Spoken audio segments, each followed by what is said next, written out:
Chapter 6. Robots. You've been so distant. I'm really worried. First you lit up and things were great. You were so happy, and then it all faded away. You barely come near me anymore. Are you upset about something? Someone tried to kill me and I blasted the place up. I have to pay for all the damage. No, you changed way before that. I wish you would tell me what's wrong.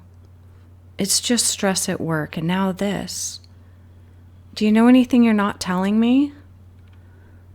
No, I'm sorry for being distant. Come here. He held her and they made love, but after he fell asleep, she got up. She dug through some of his old keepsakes very quietly and finally found the name of the one she was looking for.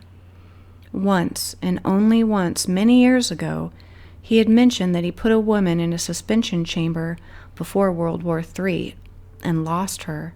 He never knew what happened to her. Sane couldn't remember what her name was. He only mentioned it once when they first met up. She was a part of his old life before World War III. She found what she was looking for. STARSET Associate Army, she said to the computer. No data found. Show me data on the STARSET Associate Army Starship USS 158, 2014. Access denied. Override audio assignment, skeleton key 1013. The screen changed and showed her all of the information about STARSET until the crash that killed them all, or so it said. It had pictures of all of them. She never knew that Min's real name was Fan either. She looked over the group and stopped her finger over a very beautiful woman's face. This has to be her. Underneath the picture was the name she wanted the most. Lillian Shea, she said. Access denied. Lillian Shea of the STARSET Associate Army. Access denied. Override audio assignment, skeleton key 1013. Access denied. Why are you hiding something if it doesn't exist? She made a phone call. Sorry it's late. It's Singvo. I have some special requests and I will pay for them in full.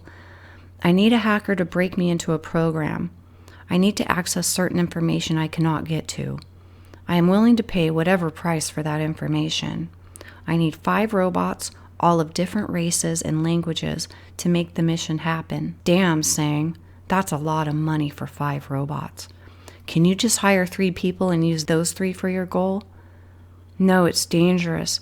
They may not want my money because of the danger it puts them in. I need them to cross all of the cities to find the one I seek. Mortals will not survive. I see. Are you putting a hit on someone? Yes, and I must make sure that all the robots are connected.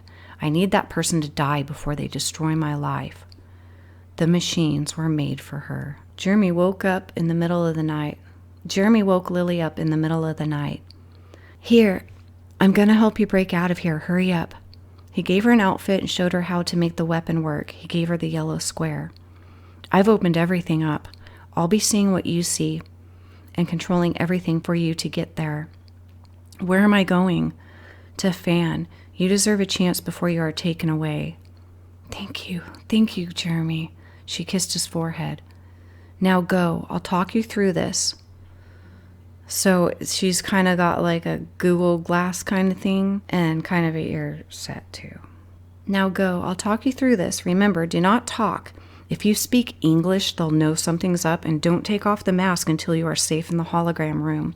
You have the only key. Take it with you, and you and Fan lock yourselves inside. So at least if you get busted, it'll give you some time before they can open the door. What if they open the door? They'll be lost in the woods. It'll take them many days to find you in the program, and they can't shut it off. You're amazing. I know. I love electronics. He guided her through the labyrinth of cities, and she went into the casino. Stop looking around and walk straight. Take a left. Get in the elevator. She got off at level 5. We're getting close now. Stay calm. A few more steps, and he'll be on your right side. No sudden movements. Just walk past him. She walked past him and whispered, Lily, into his ear. She continued walking, and he turned around and followed her slowly. He put his hand inside of his pocket on his weapon. He took a right turn where she did. "Stop. Are you trying to kill me? Because if you are, I'll waste you." "It's Lily. I have a mask on. You must come with me to the hologram room and hide with me." "Take off the mask and show me." "I can't take it off in here." "Then say something only I know." "Get in the chamber, my love." He grabbed her shoulders and shook her.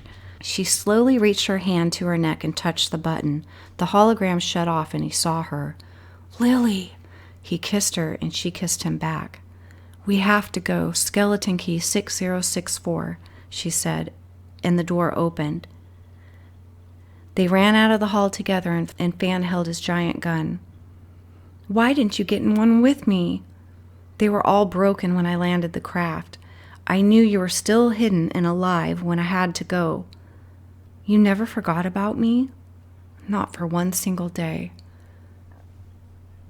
A gunshot exploded and they ducked.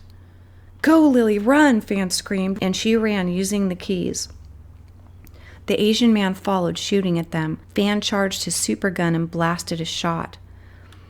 It got the guy's arm, but it didn't stop him. He used his body to block all of the shots at Lily, because he's got that shield thing. He threw a bladed boomerang at the man and it cut off his forearm, but it didn't bleed. He picked up the gun with his other arm and continued blasting at them. One of the lasers hit Fan and knocked him over. Lily screamed. "I'm fine, go!" He got up, shooting behind him. Lily opened the elevator and they both got in. "Shit, Lily, you have robots after you." "I do? Why is everybody paying so much attention to you?" "They think I'm a human, but I'm not. I'm an ET. They just don't know which one, and they will come and take me away eventually." "I had no idea I'd be fighting robots on top of everyone else to get to you. But it's still not as bad as World War III. They are very hard to kill. There's only 3 ways to kill them: water, melt them, or fry them." "What are you going to do?"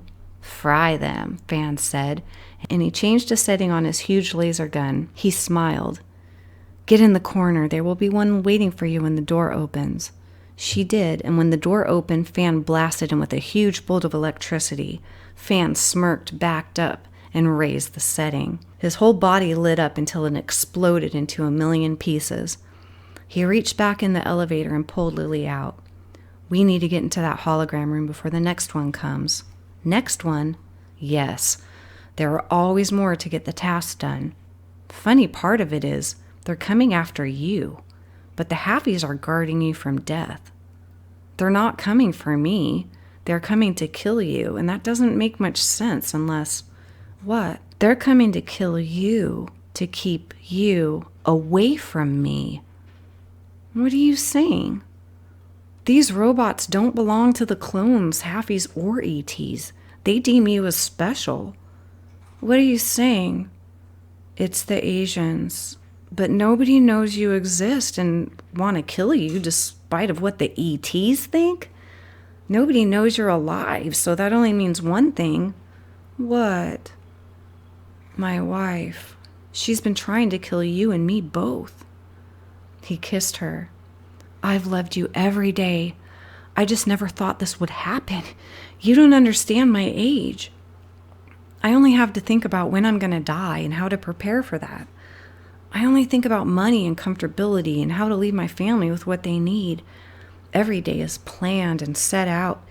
Everything has been planned to fit into the square of my life. I never thought about my passion or dreams once until you showed up again. You set my mind and heart free of my box. You freed me from the dream called reality, and you took me to this whole new place with no boundaries. All I ever do is prepare to die, and all you ever do is prepare to die just to love me once. You have youth and daring. You're willing to fight all of them over me, old me, just waiting to die." "No, Fan, anything is possible." "Do you believe in miracles?" "Yes, I do." Lily wiped a tear from her eyes and smiled at it. The Antonon charged in unexpectedly, and they were heavily armed. They froze. "Put your weapon down." "You need to let me see her for a while." He reached to his side and pulled out a handful of pea-sized grenades. The Antonon saw them and backed up. "It's against our agreement, but we will be willing to make a deal," one said, while the other shot a dart at Fan. Fan collapsed immediately. They grabbed both of his arms and both of Lily's arms. "No, Fan!" she screamed, but they grabbed her too and pulled them both in opposite directions. Lily had a hand stretched out to him. Fan was taken to the dream trials, while Lily was taken by the ETs. Lily woke up in her bed with little Joe and came out. Jeremy was there. He got up and waved a wand over her. "Good. You're not pregnant." "What happened?" "They took you." "Which ones?" "All of them. They carried you back in. I was worried for you." "All of them? I don't remember anything." "Nothing at all. No.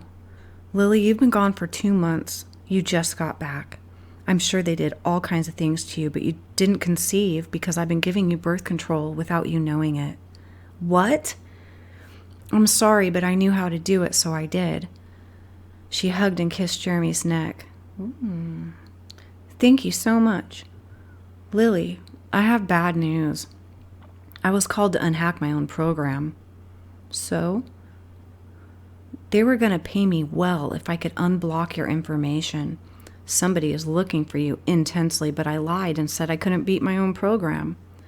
"I love you, Jeremy. Who's looking for me? Is it Fan?" "No, I used my eyeglass to find where this started. If they're asking me to unlock something, that person must have some money, so I looked back." "How?" "My eyeglass. I looked backwards in time through all the surveillance, and I had to read many different frequencies. It took a lot of time, but I know who it is. Fan's wife, and she's going to try to find a way to kill you." "What happened to Fan?" "They put him through the dream trials. They're pushing him to his emotional limits, just like they did to you." "Why?" "They're not sure if they want to rejoin you or not. Alejandro told me they are scared of him." "Why?" "He's unpredictable, like you are. He may not care about his agreement since he saw you again. They're debating what to do with you both." "What about the ETs? I thought you said they would keep me." "Alejandro and I messed up their tests. Otherwise, you'd already be gone." "Thank you for protecting me." "Thank Alejandro, not me. I'm pretty sure eventually they will find out that you are a full-blood something or other. Did you know that I'm the rarest halfie?" "You are a very rare man, Jeremy." "I'm half Oxlar. I come from a different planet called Havenbell." "Really?" "Yes. I wasn't supposed to be at all, you see. I was a mix that wasn't supposed to happen, so they took me away." "Why?" "They were afraid of me and what damage I may cause or powers I may have the rest of the planet wouldn't know how to deal with." "Kinda like me. No one knows what to do with me, but they all want to mess with me." "They stole you and they stole me?" "Yes. They stole us both in a way. I'm very sad because they will come back." "Don't say that. I just want to stay here with you. I wish we could hide you forever and you would be my girl." "Don't say that. Why?" "Because I love you, Jeremy, and I would choose you if I can't have him." "You can't have him, Lily." "Then I choose you." But 4 Antonon entered heavily armed. "You've just been promoted," one of them said, and they grabbed him and took him out of the door. Lily slid down the wall until she was on the floor. She cried and cuddled little Joe.